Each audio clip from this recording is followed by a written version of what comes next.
Hi, welcome to this part of my review featuring NieR Agaku.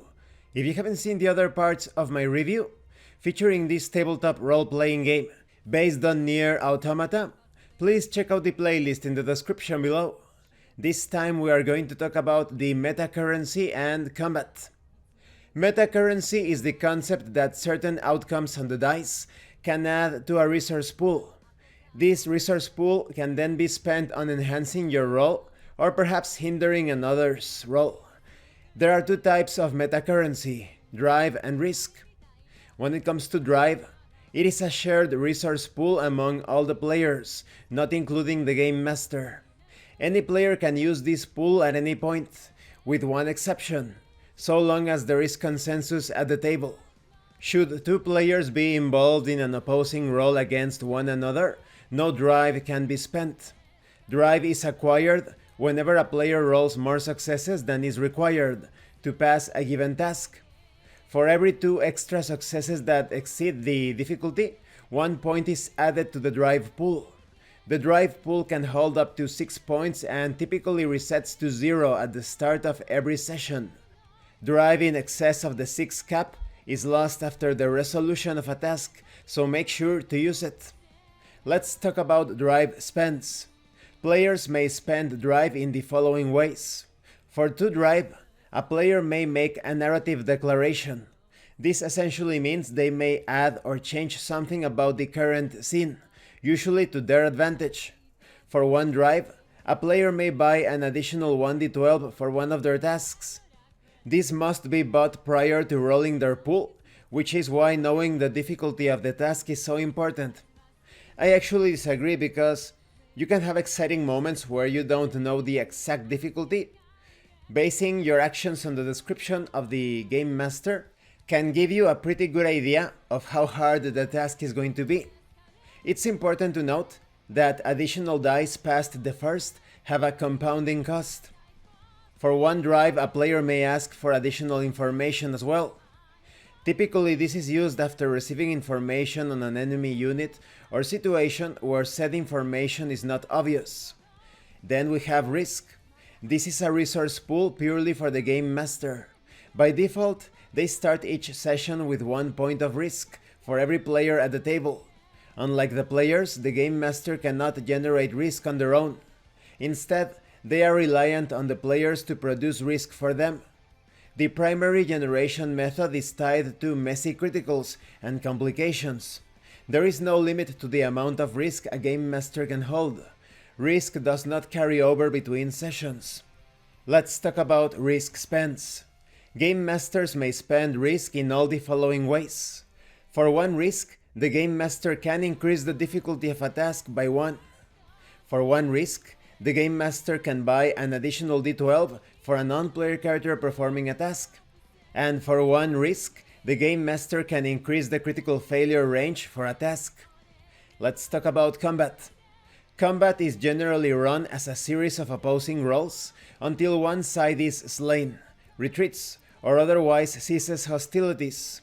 It is handled primarily in the theater of the mind, though a game master could adapt things to grid combat if they so wish. Initiative is determined by rolling a d12 and then adding the character's quickly score. The actor with the highest score acts first, proceeding down the list until every actor has had a chance to act. This is known as a round. A full round is typically considered to last 6 seconds. Initiative is rolled at the top of every round. This is to represent the ever-changing circumstances of combat. You have 1 action on your turn to perform a single task. This does not need to be an attack. You could spend your turn to move quickly away, or maybe even study strategically your opponent. Success on such non-attack tasks should generally confer a benefit that affects how combat proceeds thereafter.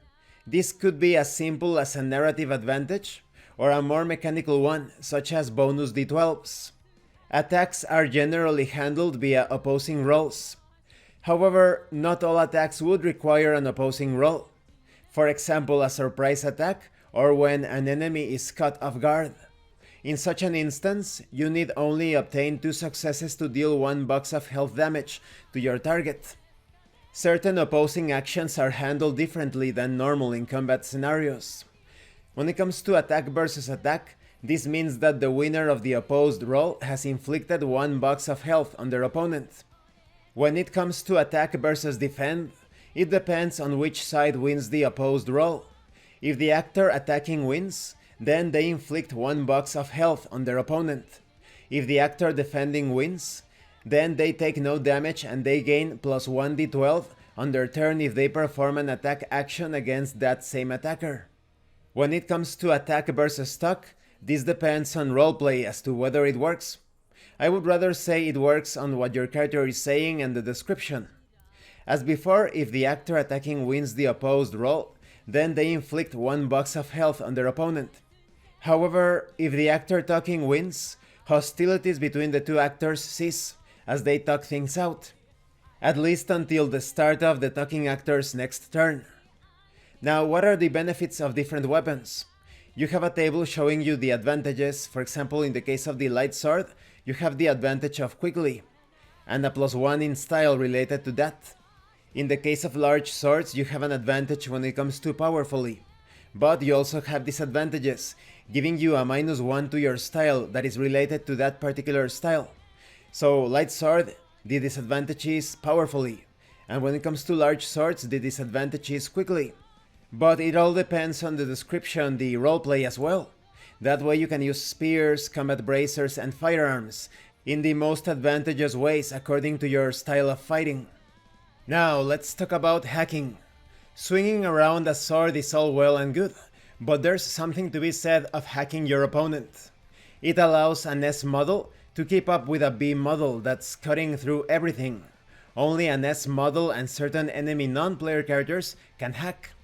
Unlike a normal opposed attack, your opponent cannot talk their way out of taking damage from a hack, meaning that your opponent can do attack versus attack and attack versus defense, but not attack versus talk.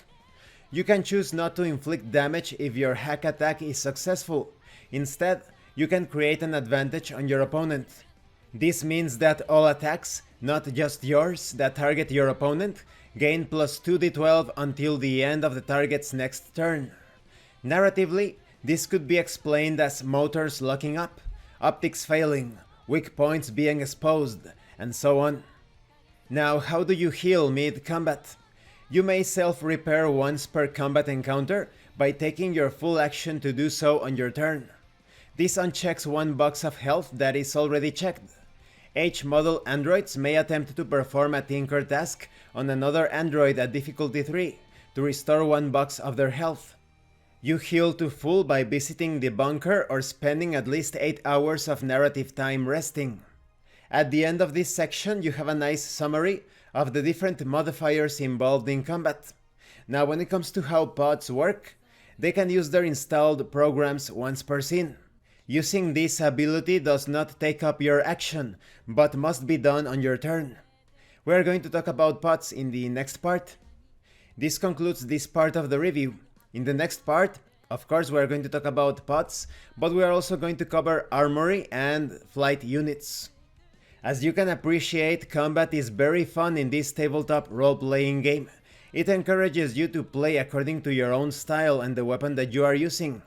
If you want to use spears, keep as far away from your opponent as possible.